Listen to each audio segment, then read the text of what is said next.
Hi, this is Shotgun Tom Kelly, and now that I have your attention, you wanted to be close to him in the dugout during his impressive 15-year Major League career because he was always watching, listening, and looking for an edge.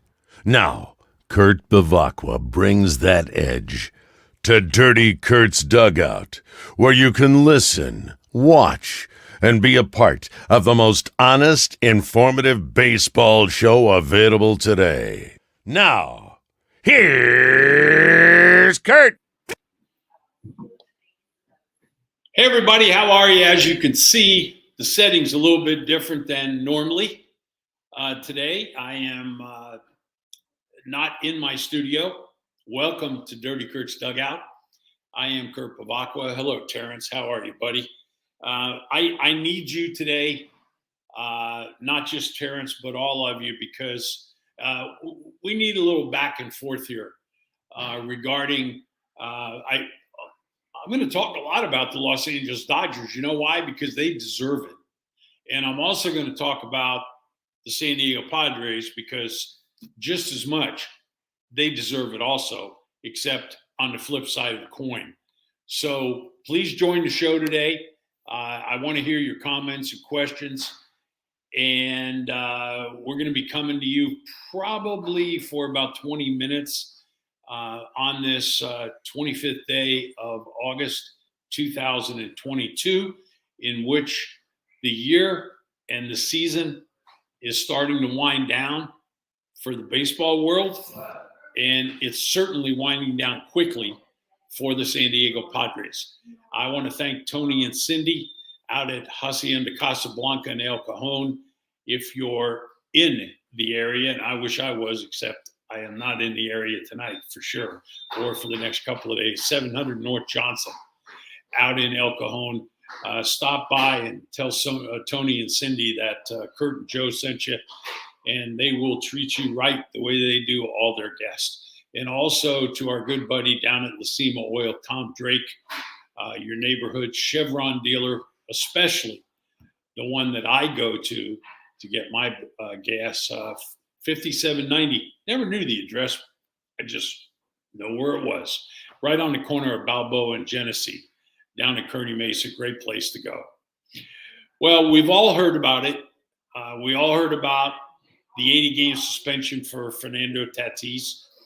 Yesterday, before the game, Fernando Tatis sat down with the media and he talked about his feelings and everything that was going on in his life and how sorry he was for what he did, for disappointing not only the ownership of the San Diego Padres, but also the fans, the media base.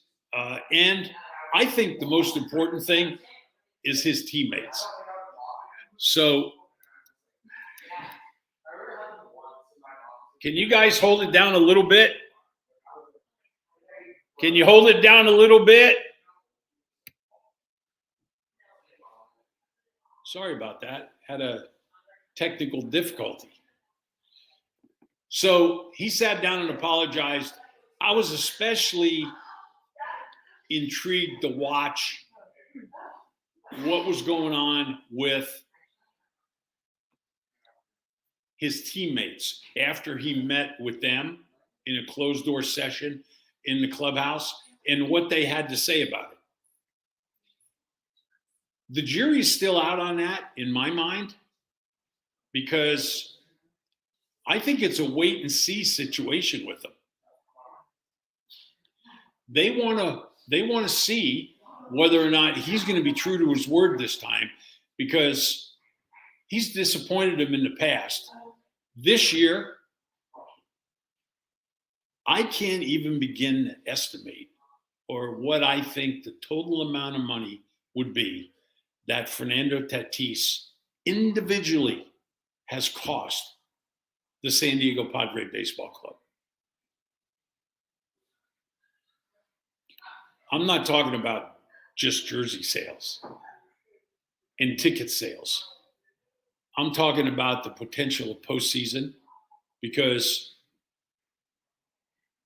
I know I didn't think I'd be saying this either. I think the San Diego Padres are in jeopardy of playing in the postseason in 2022. They have 36 games left in the season. A good amount of them are against the Los Angeles Dodgers, who are proving to not only me, but the baseball world, that they have the best team in the game of baseball. Now, will they go on and win the World Series? That remains to be seen. Because the Houston Astros also have a pretty good baseball team. I think the Los Angeles Dodgers personally can be pitched to. And I think there's some other clubs that have guys on the mound, and I'm talking about Justin Verlander and Max Scherzer, and I know they're not on the same team, that know how to pitch to the Los Angeles Dodgers. And we will see if they can bring that not only to their game, but also pass that information on to other members of the pitching staff and have it work in a game situation against the Los Angeles Dodgers. Because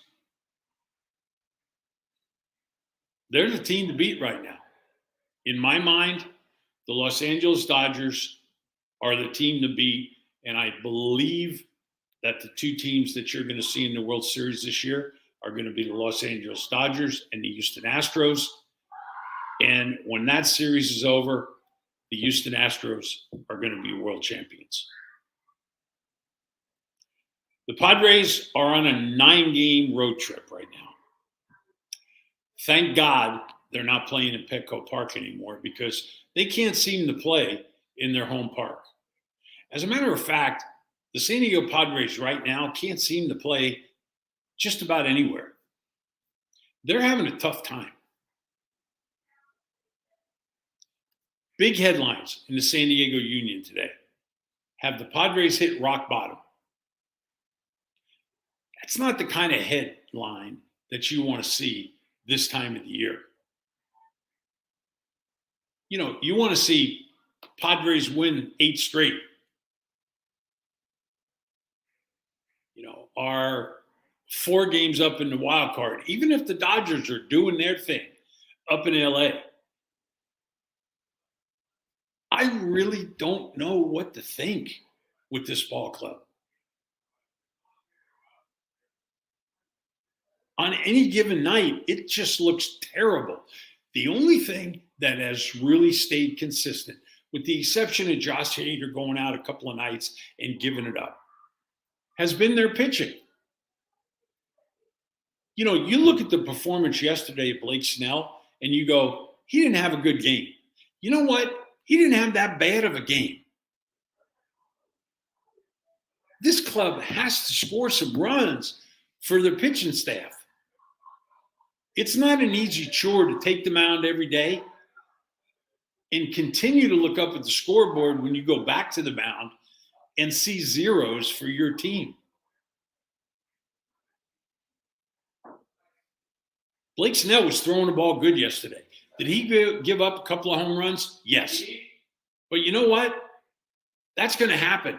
And I've always told you, and we all agree on this, solo home runs are not going to hurt you.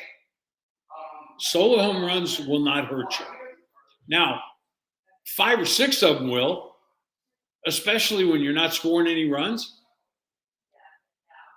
But 2 or 3 solo home runs, if your team is scoring runs, is not going to hurt you. They've certainly hurt the San Diego Padres. You know why?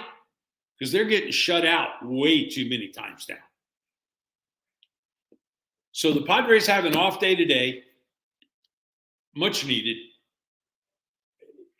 I don't know whether it's good to have an off day when you're playing as bad as they are. A lot of people say yes, but you sit back and you go, God, we stink. There's nothing else that this ball club can be saying to itself. We stink. especially the offense, and especially with runners in scoring position. This ball club's got to go out and think about manufacturing runs. If they get a man on first and second, and Trent Grisham's at the plate, or Will Myers is at the plate, or Jake Cronenworth is somebody that can handle the bat, they got to bunt him over. That's all there is to it. If you've got Trent Grisham bunting with 2 strikes on him, because of the percentage of times that he strikes out when he gets 2 strikes on him, things have gotten pretty bad offensively, at least for that particular player. So if you're telling me that you're going to have a guy bunt with 2 strikes on him when he gets 2 strikes, or attempt to bunt for a base hit, then have him bunt before he gets 2 strikes and sacrifice the runners over. That's all there is to it. That's all I got to say about Trent Grisham and what he has to do. As far as, excuse the noise that you might hear in the background here, got a lot of stuff that's going on where I am. So you might hear a little here and now. I'm going to jump over to Steve Anthony's question about Albert Bell. Steve, sooner or later, Albert's going to hit his 700th home run. I certainly hope that it's in 2022. If he plays every day, he's got an opportunity because he's swinging the bat fairly well right now. But I just don't think the St. Louis Cardinals can play Albert Bell every day between now and the end of the season if, in fact, they want to win the National League Central and win it outright, where they get to bye the first round of the playoff and all the good stuff. They're in a division with the Milwaukee Brewers, and even though they're struggling right now, the Brewers can reel off 6 or 7 games in a row, and if the Cardinals lose 3 or 4, bang, there goes that lead. So, granted, he's not an everyday player at this point, but in order to get him in the lineup and get him the at-bats that he's going to need to hit 7, 6, 7, 8 more home runs that he needs to get to the 700 plateau, I don't know if it's going to happen. I certainly like to see it. And what do you do if you end up 1 or 2 home runs short? We'll see. We'll see what Albert decides. So I started to talk about the Padres being on a 9-game road trip right now. They've got an off day. They're either in or traveling to Kansas City now. They've got a 3-game series against the Royals at Kauffman Stadium on Friday, Saturday, and Sunday. Then they come back to the West Coast and go to San Francisco and play the Giants, who are struggling in their own right. And then it's down to play the Dodgers, who, trust me when I tell you, there's nothing that the Dodgers would like more than to knock the Padres out of a potential playoff spot. The Padres have to realize that every single game between now and the end of the season against the Los Angeles Dodgers, the LA Dodgers want to ruin their chances. There's no doubt about it. When you've got Oral Hershiser sitting in the booth talking about the only thing good about the Dodger loss that night was that it hurt the Padres. This is an announcer. A homer, by the way, but he's still an announcer. And sure, he played for the Los Angeles Dodgers. But as a professional announcer, you don't say this stuff. You don't say that the good thing about losing the game tonight was it hurt the Padres. And it hurt the Padres because they were playing against the Brewers, and it put them up in the wild card position. So, between now and the end of the year, there's quite a few games left against the Los Angeles Dodgers. It's time for the Padres to step up, secure a spot in the playoffs. I don't know how far they're going to go, but I think it's 50-50 right now on whether or not they even make it. As good a pitching staff as this club has. And the fact that they've got Juan Soto and Manny Machado. And Josh Bell's starting to swing the bat. Too much inconsistency with the entire rest of the lineup this year. And I love Jake Cronenworth. I love acquiring Drury.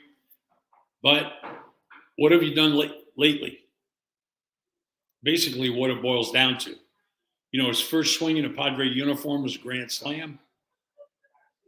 You know, since that time, he's contributed a little bit, but not a lot. So it's time to step up, boys.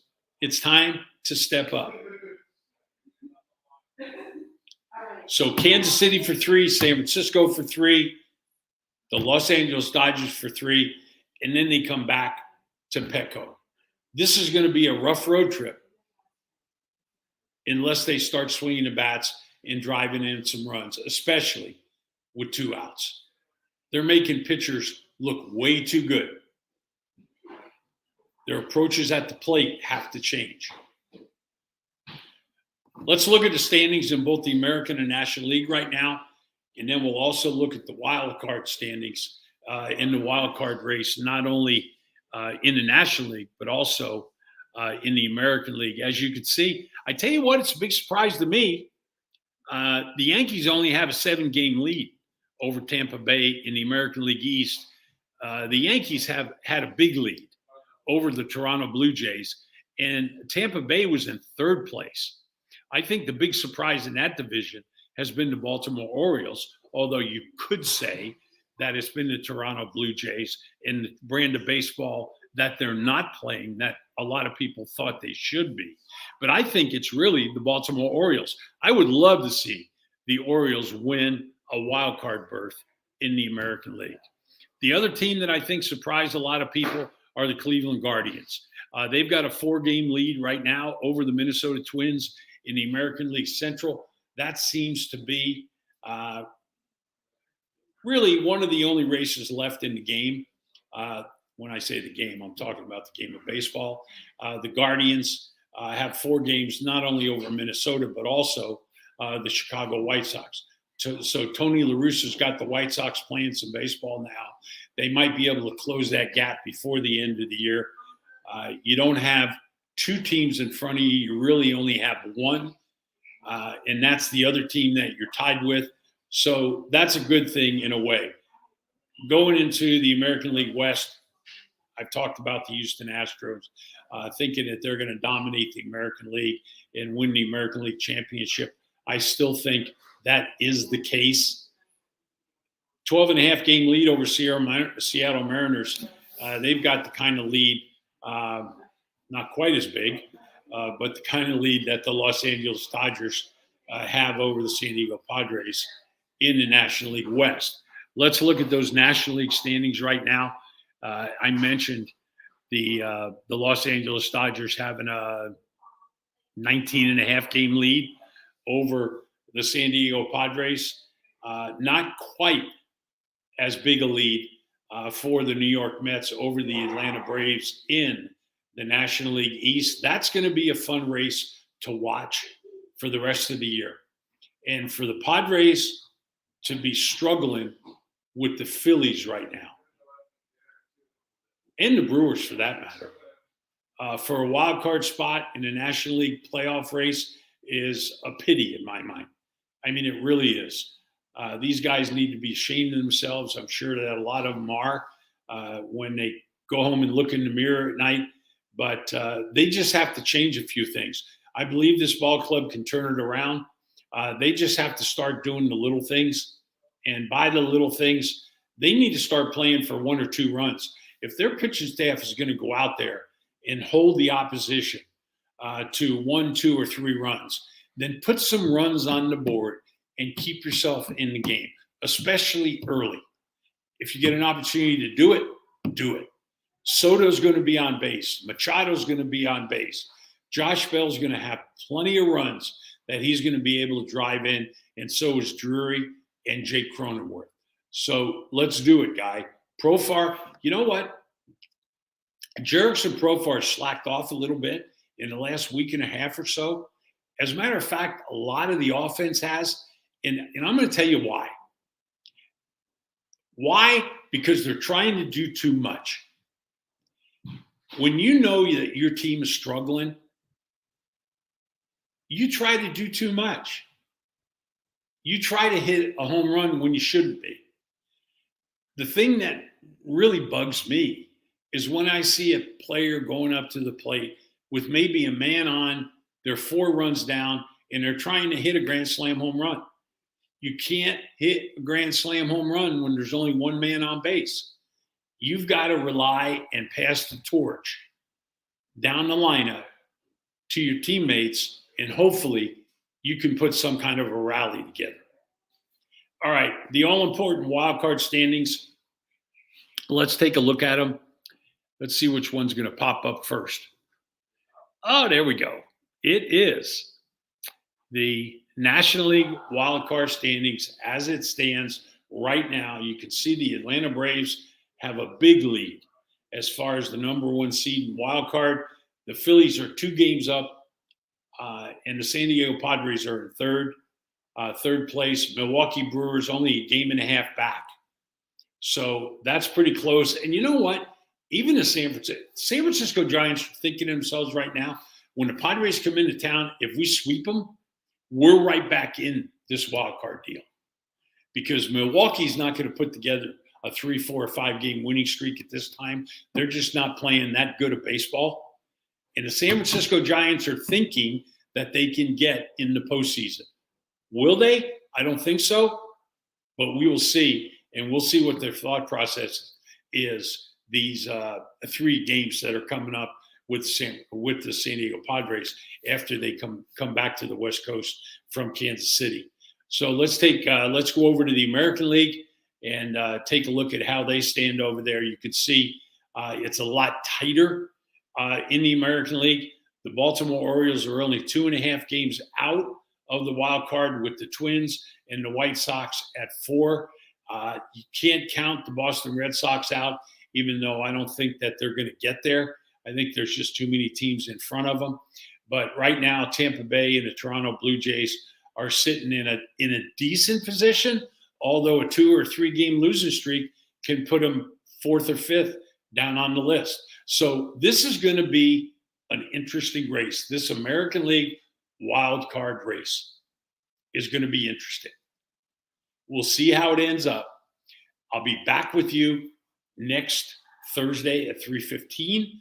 Again, I want to thank Tony and Cindy out at Hacienda Casablanca in El Cajon, and also our good buddy Tom Drake down at your neighborhood Chevron dealers down in Kearney Mesa, the corner of Balboa and Genesee, the one that I frequent a lot.